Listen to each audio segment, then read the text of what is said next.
Buenos días, mi nombre es Víctor. Voy a presentarles el tema de la leucemia mieloide aguda y pues vamos a comenzar. Bueno, como introducción, tenemos que las leucemias en general conforman un grupo muy heterogéneo de neoplasias. Estas neoplasias surgen de transformación maligna de células hematopoyéticas. La característica que tienen en común todas las leucemias es el acúmulo de células malignas anormales en la médula ósea y en la sangre. Esto nos lleva a un fallo medular y a una infiltración de órganos linfáticos, es decir, nos puede llegar a provocar anemia, neutropenia y trombopenia, y aparte puede haber infiltración de estas células blásticas al hígado, al vaso, ganglios linfáticos, meninges, cerebro, testículos o piel. Entonces las leucemias las podemos clasificar en agudas y en crónicas. Las leucemias agudas son aquellas de naturaleza invasiva, en las que la transformación maligna ocurre en blastos, en estadios muy precoces de la diferenciación de aquellos progenitores hematopoyéticos, por lo que son células neoplásticas indiferenciadas. Se produce fallo medular, infiltración orgánica, por la acumulación de células plásticas. Entonces, estos blastos ocupan espacio dentro de la médula ósea, sin embargo, no son células funcionales, por lo que va a haber un fallo medular. Estas enfermedades son fatales sin tratamiento, pero en su mayoría pueden responder a terapia actual y sí pueden llegar a ser curativas. Las leucemias crónicas, por otro lado, son leucemias en donde las células malignas transformadas sí tienen cierto grado de diferenciación y es una entidad menos invasiva. Los pacientes que tienen leucemias crónicas sufren un curso natural de la enfermedad un poco más lento y crónico. Y pues las leucemias también las podemos clasificar según la línea celular que se está afectando, en mieloides y linfoides. En este caso hablaremos de las mieloides, específicamente las agudas. Entonces, ¿qué es lo que ocurre para que tengamos cualquier leucemia? Para que ocurra el proceso de una neoplasia, tienen que acumularse muchas mm, mutaciones dentro de la célula hematopoyética. Las células hematopoyéticas son de las células corporales que tienen mayor índice de replicación, por lo que son más propensas a sufrir estos daños eh, y estas mutaciones que poco a poco se van acumulando hasta generar un fenotipo leucémico. Con fenotipo leucémico me refiero a aquel estado en donde se hace sintomático y donde se hace manifiesto la leucemia. Entonces, para que se haga un fenotipo, las mutaciones que ocurren dentro de las células que nos llevan a una leucemia no son al azar. Son ciertas mutaciones que se observan en la mayoría de los pacientes con leucemias que predisponen a esta condición. Una célula madre, esto pasa para todas las neoplasias, pero una célula madre sufre una mutación y tiene una célula hija con esa misma mutación. Esta célula se hace más inestable por dicha mutación y empieza a mutar también conforme se va a dividir. Entonces esas células hijas ya no tienen una mutación, tienen dos y así sucesivamente. Entonces se van acumulando mutaciones y hay distintos estirpes celulares con distintas mutaciones dentro del tumor o dentro de la neoplasia, lo que nos va a provocar neoplasias multiclonales. No es solamente un clon con una sola mutación, son distintos clones con distintas mutaciones con distintas ventajas biológicas.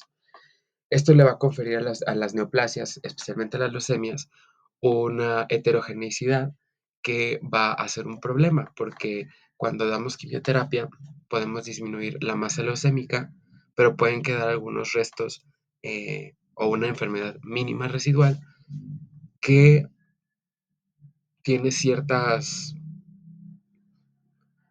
mutaciones que no tenía el estirpe principal y nos genera una recidiva de la enfermedad.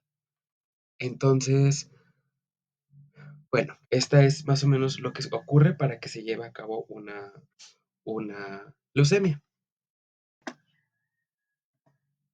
Entonces tenemos muchos factores de riesgo que nos predisponen a sufrir una de estas neoplasias. Por ejemplo, la edad conlleva mayor probabilidad de sufrir mutaciones en cualquier célula somática, ¿sí? Cualquier célula del cuerpo tiene más, Entre más viva esa persona, sus células también han sufrido muchas más replicaciones y muchas más eh, probabilidad de mutación. Entonces, por ejemplo, se dice que hasta un 10% de las personas sanas mayores de 70 años ya tienen una mutación clonal hematopoyética subclínica, lo que les decía que no llega a ser un fenotipo leucémico.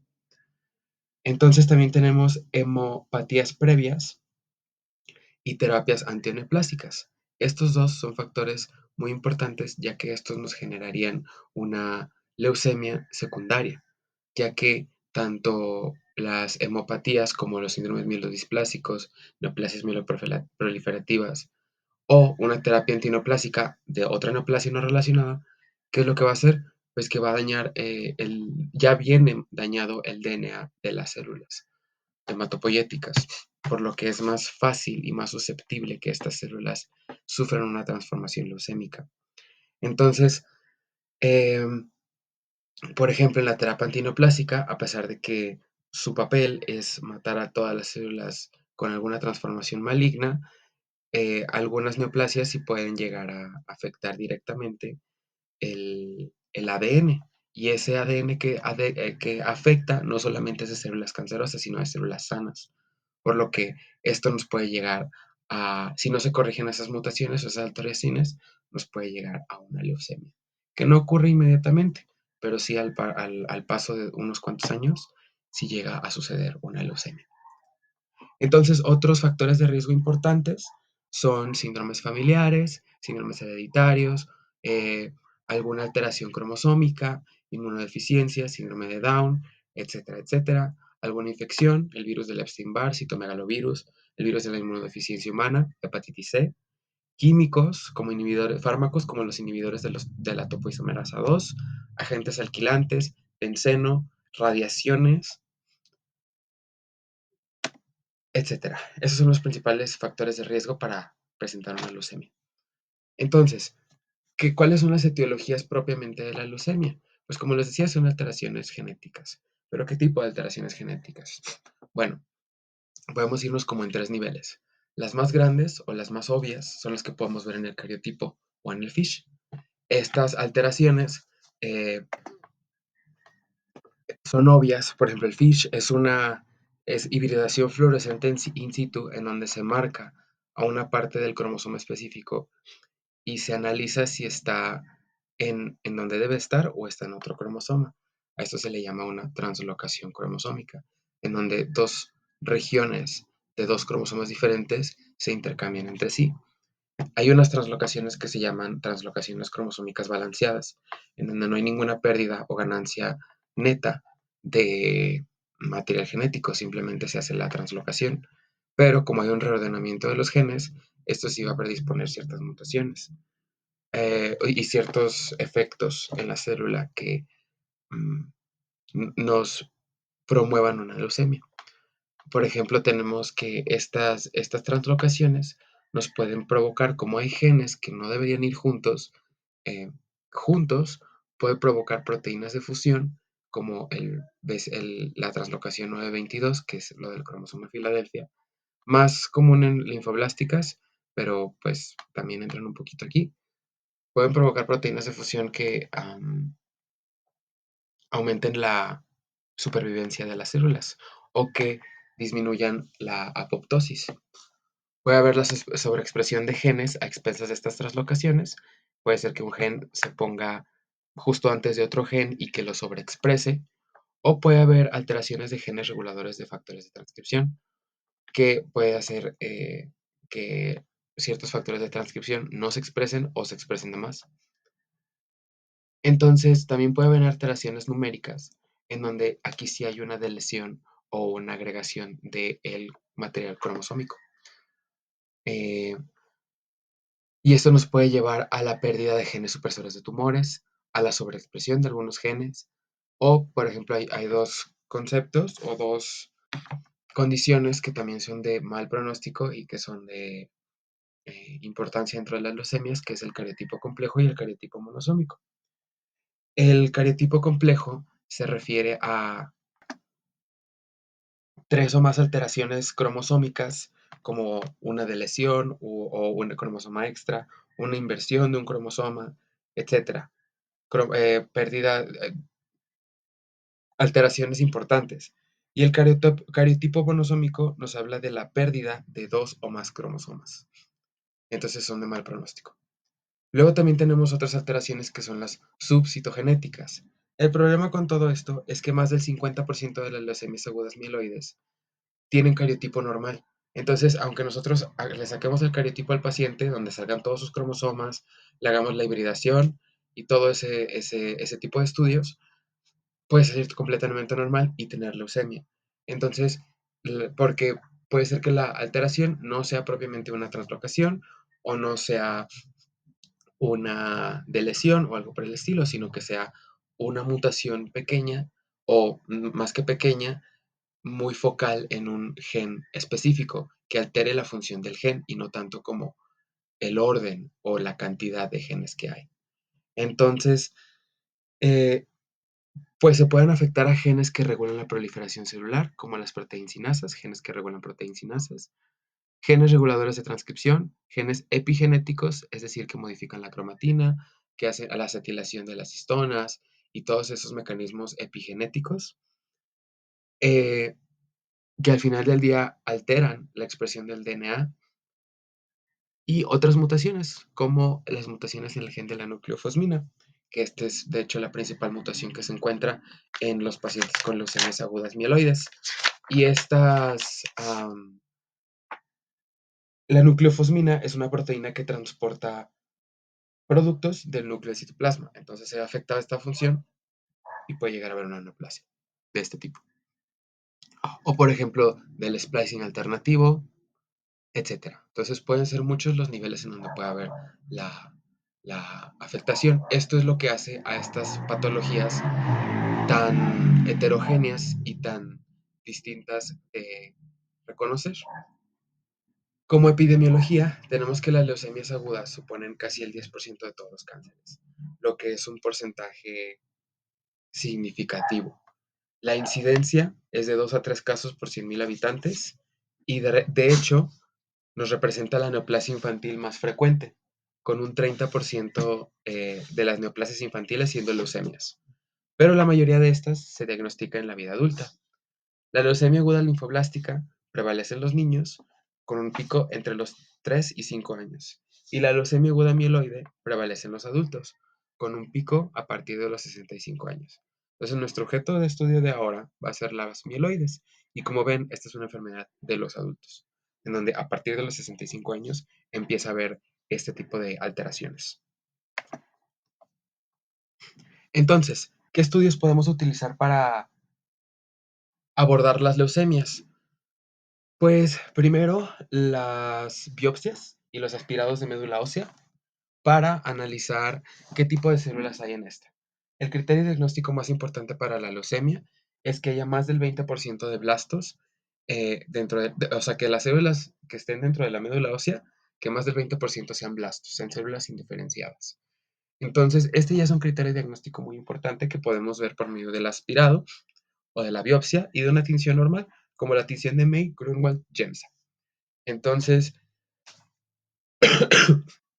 esto es la principal forma de abordarlo.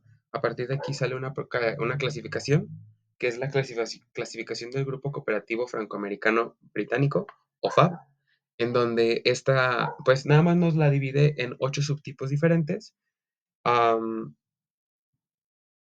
basado en la morfología de los blastos. Sin embargo, esto sí puede ser de utilidad para iniciar el abordaje de la leucemia, pero no es suficiente, ya que muchas veces estos blastos no pueden ser, especialmente para el análisis de la enfermedad mínima residual. Este es un concepto que vamos a aterrizar un poquito más concreto más adelante.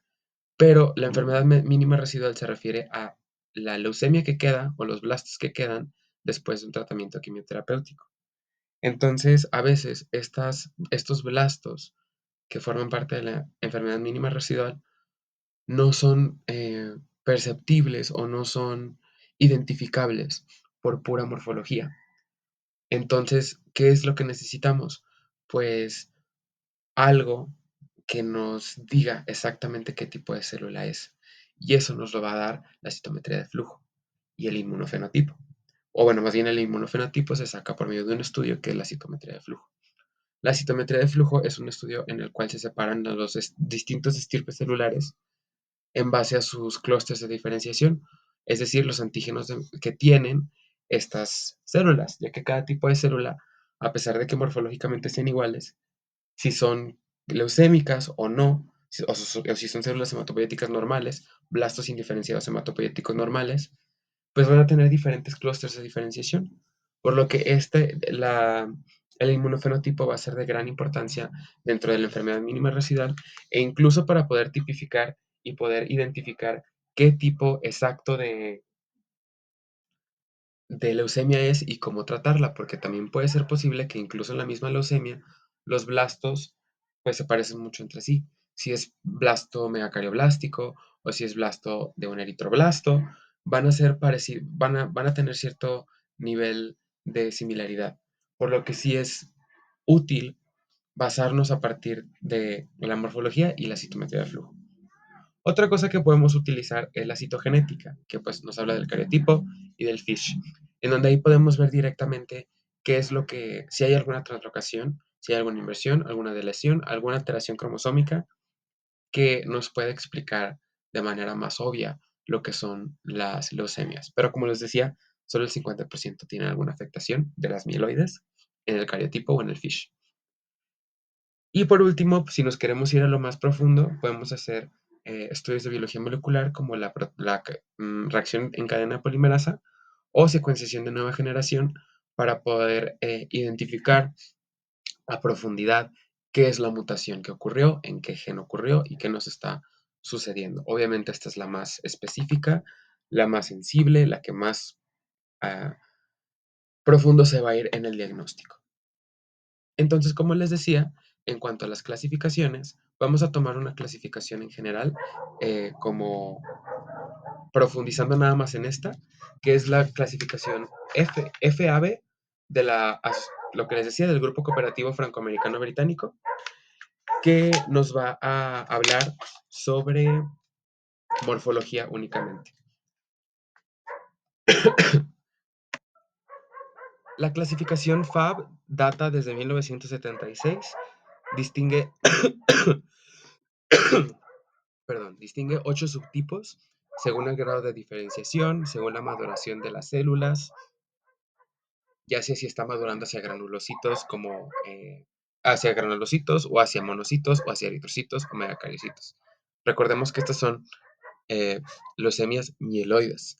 Entonces, cualquiera de las líneas celulares provenientes de la mieloide pueden estar afectadas. Entonces, empezando con la M0, la M0 es una leucemia aguda mieloblástica indiferenciada. Entonces, esta está completamente indiferenciada, es un mieloblasto y no sabemos más. No sabemos hacia qué diferenciación quería irse esta célula.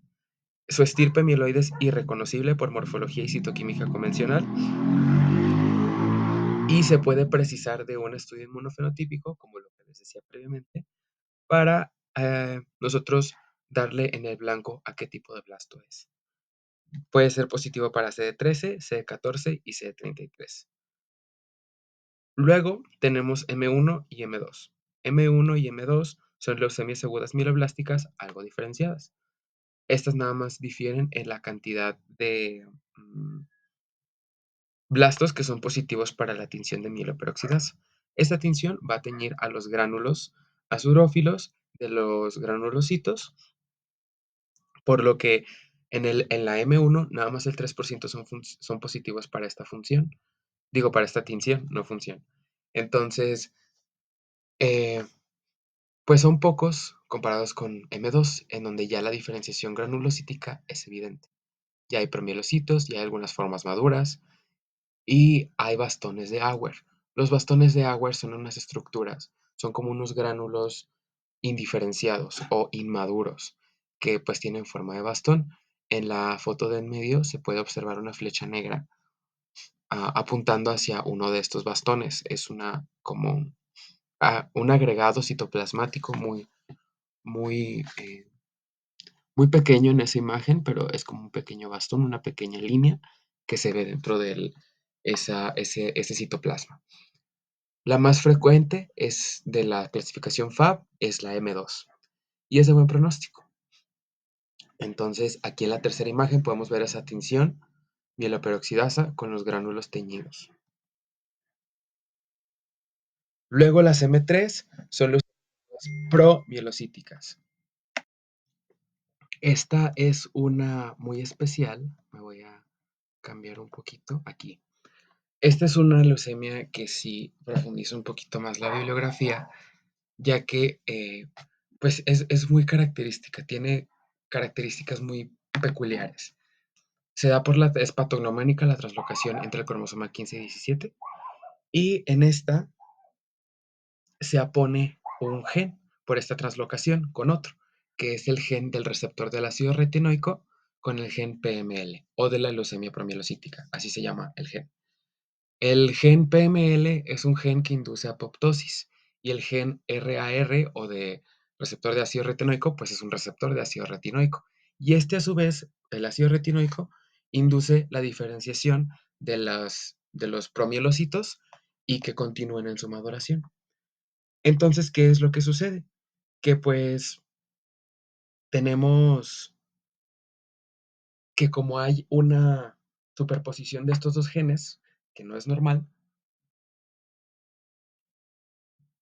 se produce un ARN de fusión. Y ese ARN de fusión va a reclutar a un represor que va a inhibir la transcripción y la expresión de los genes relacionados con estos dos productos, el receptor a retinoides y la leucemia promielocítica. Esto nos va a llevar a una falta de inducción de apoptosis y aparte a la falta de diferenciación de los mieloblastos, bueno, en este caso promielocitos. Entonces, ¿cómo se trata esta? Esta se trata con un derivado del ácido retinoico, que se llama ácido todo transretinoico, que es un derivado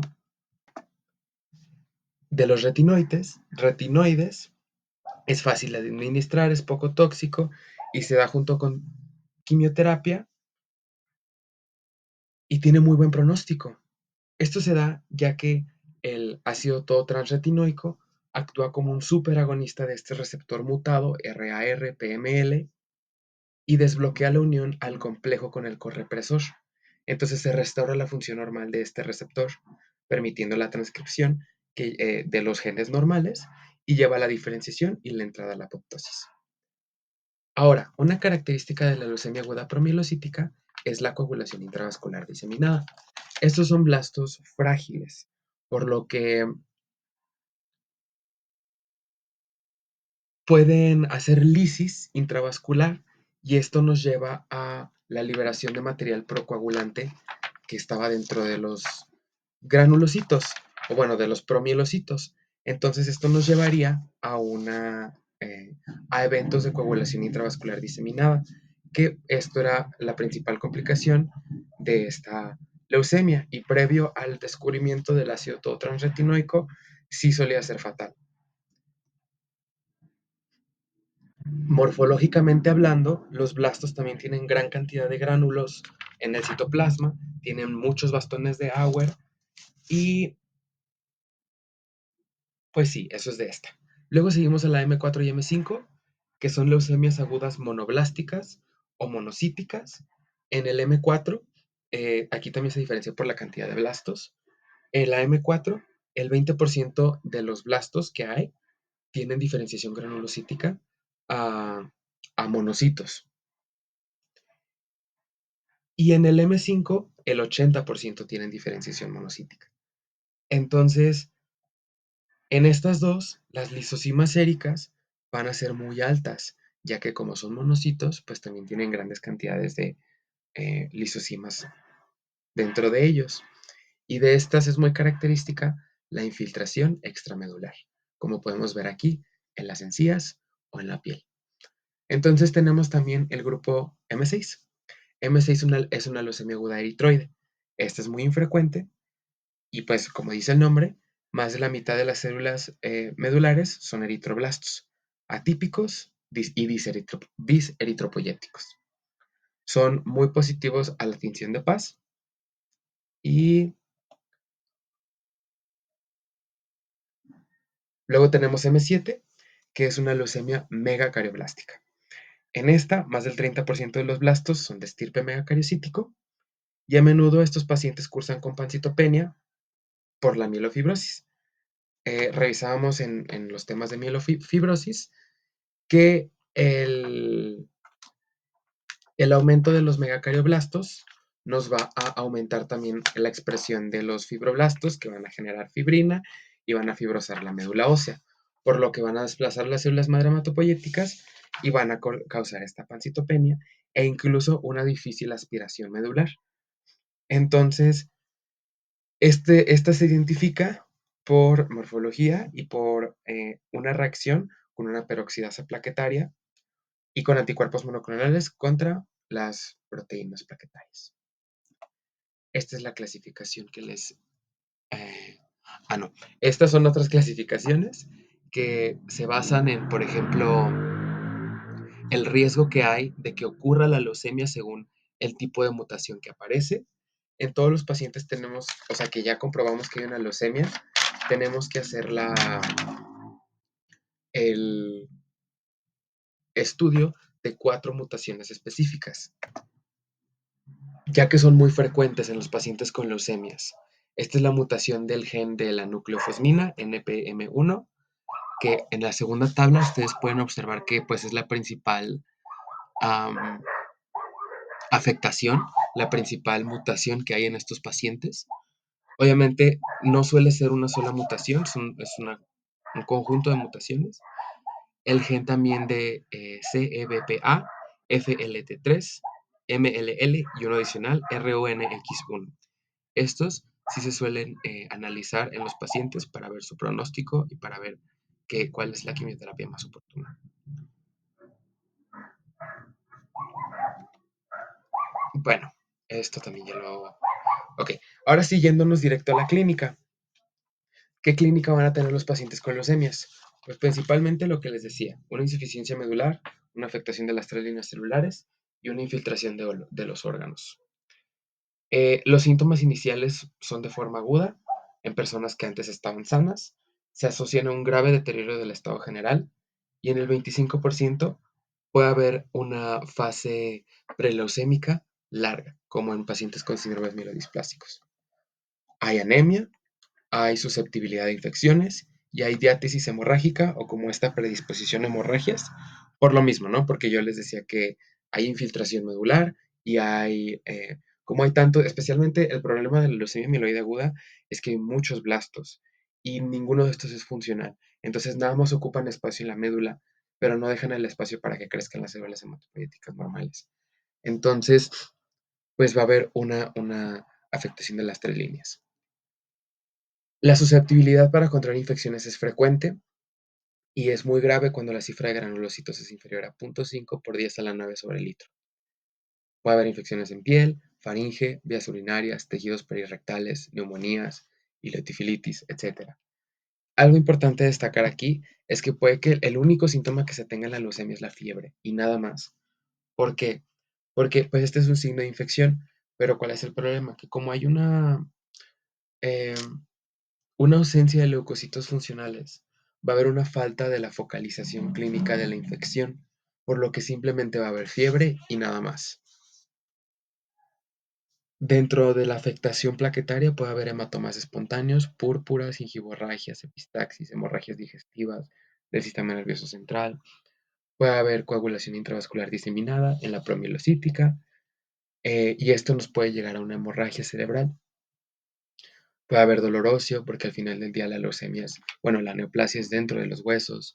Puede haber adenopatías, es más común en la linfoblástica, pero en la mieloide también puede haber hasta un 20% de pacientes. Puede haber hepatomegalia y esplenomegalia, igual, más común en la linfoblástica, pero aquí también puede haber, especialmente en los subtipos monocitarios.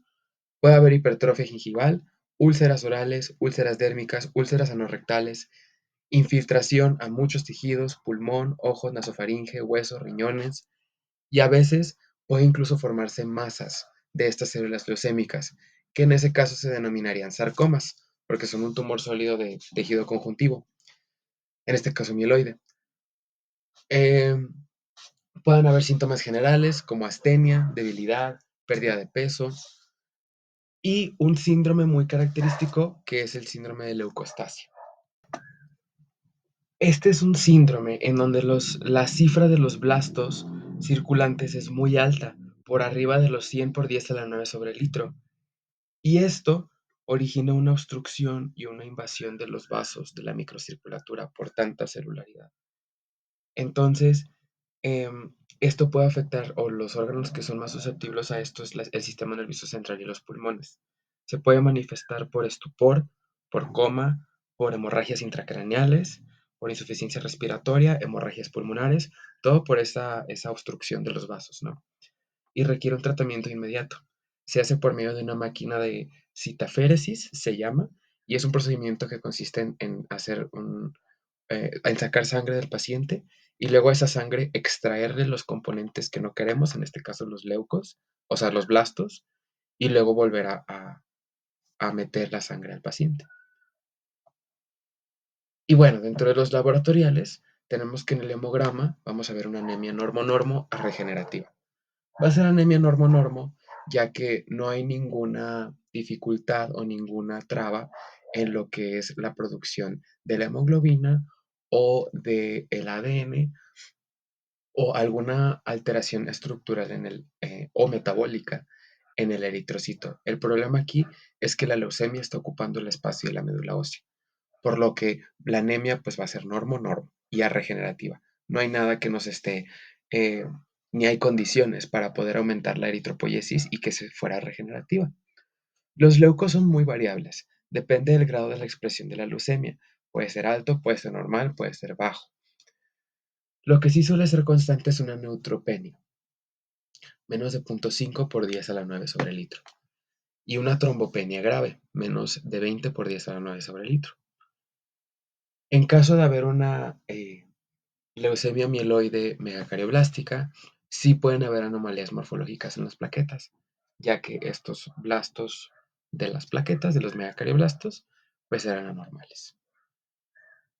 En los estudios de coagulación, por ejemplo, en la leucemia aguda promielocítica, eh, va a haber lisis intravascular.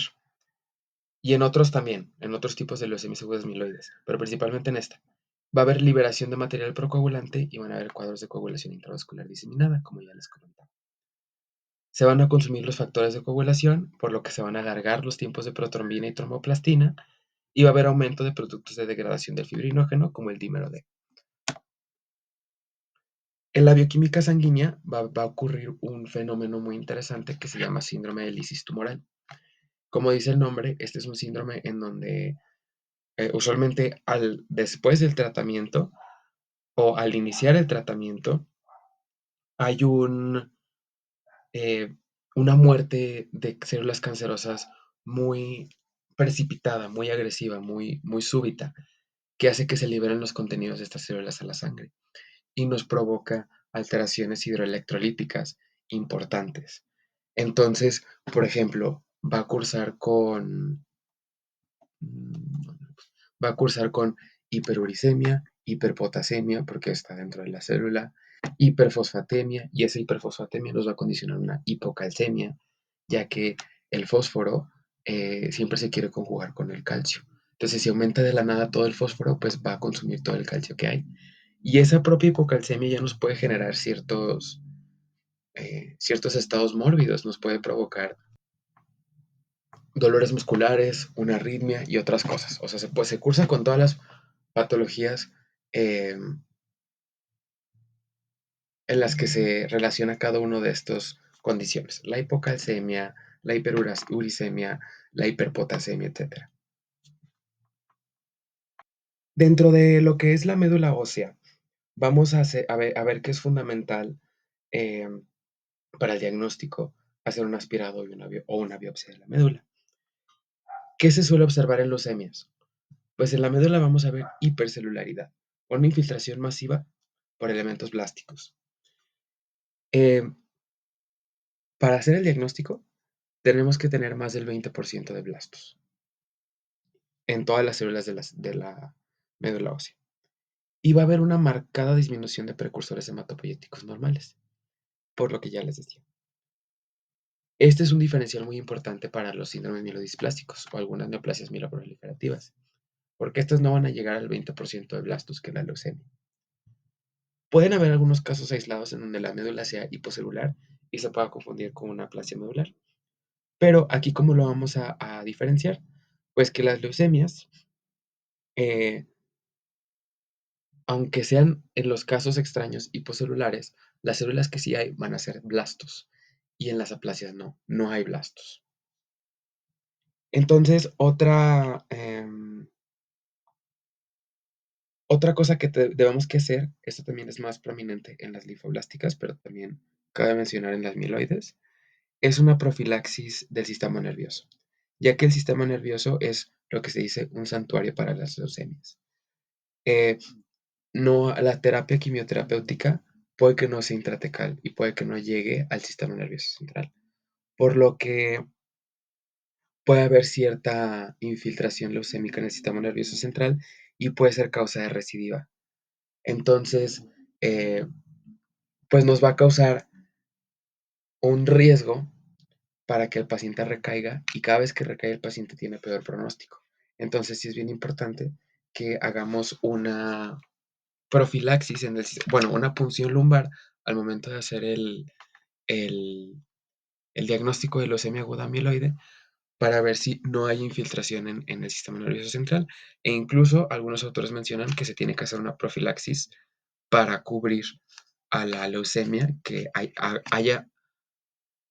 haga infiltración al sistema nervioso central.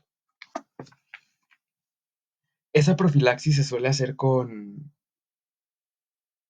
hidrocortisona, citarabina y metotrexato. Es una triple terapia. Entonces, bueno, dentro del diagnóstico, ¿cómo lo hacemos? El diagnóstico lo hacemos con el estudio de la sangre periférica o de la médula ósea, preferentemente de la médula ósea, teñida con técnicas habituales, 20% de blastos. Sí menciona que hay algunas leucemias específicas en donde son independientes de blastos, pero en general lo vamos a tomar como que 20% de blastos. Y para la caracterización específica, para el apoyo del diagnóstico, para ver específicamente qué tipo de leucemia es, pues se puede hacer una citometría de flujo, un cariotipo o un FISH buscando ciertas alteraciones. Y pues para los diferenciales tenemos, por ejemplo, a las reacciones leucemoides. Esto se refiere a un aumento de los blastos en la sangre periférica, pero no por causas leucémicas. ¿Cómo lo podemos diferenciar? Pues porque no va a haber tantos, no va a haber el 20% de blastos y aparte no suele acompañarse de anemia o de trombopenia, como en la leucemia. La infiltración de médula ósea por metástasis de otras neoplasias también es un importante diferencial. Este lo distinguimos por el inmunofenotipo, porque si es un cáncer de médula ósea o un cáncer de otro tipo, van a ser diferentes los clústeres de diferenciación. Las aplasias medulares, como les decía, cursa con hipocelularidad, pero también con falta de blastos. Y síndromes mielodisplásicos, como les decía, también lo importante es la cantidad de blastos. Y pues hay muchos factores pronósticos que nos pueden decir cómo le va a ir al paciente, como la edad, el estado general, comorbilidades previas, eh, la clínica con la que llega el paciente, si es de novo, si es secundaria. Las secundarias suelen tener peor pronóstico. La cifra de leucos al momento del diagnóstico, si hay infiltración extramedular, la morfología de la clasificación FAB, el inmunofenotipo, los datos de la leucemia y la respuesta al primer tratamiento de inducción. Entonces, aquí tenemos algunos parámetros de la leucemia aguda amiloide que son de mal pronóstico. Por ejemplo, en la edad mayor de 65 años, que sea secundaria a un síndrome mielodisplásico, a una terapia citotóxica, que haya afectación e infiltración al sistema nervioso central, a la piel, la leucocitosis elevada, ciertos subtipos FAV como el M0, M4 hasta el M7 y el inmunofenotipo. Si hay cariotipo complejo, cariotipo monosómico, si hay alteraciones moleculares como por ejemplo el gen FLT3, MLL o P53 mutado, el P53 recordando que es el guardián de la célula, del ciclo celular, que regula son esos puntos de regulación del ciclo celular. Entonces, todo esto nos va a hablar de qué tan bien le va a ir al paciente. Y todos estos pronósticos también son de utilidad para la enfermedad mínima residual. Este concepto se define como la población leucémica residual que persiste tras la inducción y consolidación inicial del tratamiento. Se analiza por citometría de flujo, involucrando el riesgo de recidiva, y ayuda a valorar la posibilidad de un trasplante halogénico. Es precisamente lo que ya les decía. Es cambiando un poquito tratamiento. En esa gráfica podemos observar cómo hay la inducción de la leucemia, cómo aumenta la masa leucémica grande de manera exponencial. Luego hay una inducción, inicia el tratamiento y luego disminuye. Luego hay un tratamiento de post-remisión, que en un momento se los explico, y queda un pequeño pico o una pequeña cantidad de masa leucémica hasta el final del tratamiento, que esa es la enfermedad mínima residual. Esto se da por lo que les decía que son neoplasias multiclonales, entonces pueden quedar algunas clonas que no se vieron afectadas por la quimioterapia y pueden hacer recaída. Y ahora esta recaída va a ser resistente a la quimioterapia. Entonces, pues es algo complicado. Pero esta enfermedad mínima residual no va a ser visible en morfología normal. Puede ser que los blastos parezcan blastos hematopoyéticos normales. Y como ahorita como ya son pocos blastos, pues no los podemos ver porque no tenemos ese criterio diagnóstico de que tiene que ser más del 20% de blastos. Entonces, ¿qué pasa? Que pues por citometría de flujo, por inmunofenotipo, vemos qué clústeres de diferenciación trae esa célula. Y si son positivos para los CDs de las leucemias mieloides, pues vemos que es una enfermedad mínima residual. Entonces, pues el tratamiento, quimioterapia. Es una neoplasia, se tiene que dar quimioterapia para alcanzar la remisión completa. Y la enfermedad mínima residual, el riesgo de recidiva, se da al inicio un periodo como de inducción con distintos fármacos, como estos, la citarabina, la daunorubicina, mm, la hidarubicina, esos son los principales. Hay distintos esquemas terapéuticos, ahí los pueden eh, analizar, pero después de esa etapa de inducción hay una etapa de post-remisión en donde se dan ciclos otra vez de quimioterapia con descansos entre ellos, en donde se genera aplasias medulares que se recuperen y que luego haya aplasia, que se recupere otra vez y aplasia y así. Y en esos ciclos de aplasia va disminuyendo la masa leucémica y es lo que nos va a dar la curación. Porque la primera fase del medicamento, que es la inducción, no nos va a llevar a algo curativo, simplemente nos va a llevar a que nuestro paciente ya no esté sintomático, que ya no haya infiltración medular tan extensa, que la leucemia ya no sea visible, le podemos decir así. Entonces, la línea roja es la que representa la hematopoiesis normal y podemos ver cómo se estabiliza a lo largo del tiempo mientras la leucemia va disminuyendo. Para el tratamiento de la leucemia aguda, no solamente estamos hablando de quimioterapia, también tenemos que hablar de la posibilidad de un trasplante al final de la terapia para poder consolidar de mejor manera el tratamiento y disminuir todavía más el riesgo de recidiva. Entonces, el trasplante halogénico ayuda a la erradicación del clon leucémico por medio de un efecto inmune que ejerce contra la leucemia, porque funciona como un injerto y ataca a la leucemia directamente este injerto o este trasplante halogénico. Otro aspecto a considerar es la terapia local. Como les decía, en la profilaxis del sistema nervioso central, donde no llega la, la quimioterapia que se suele usar para las leucemias.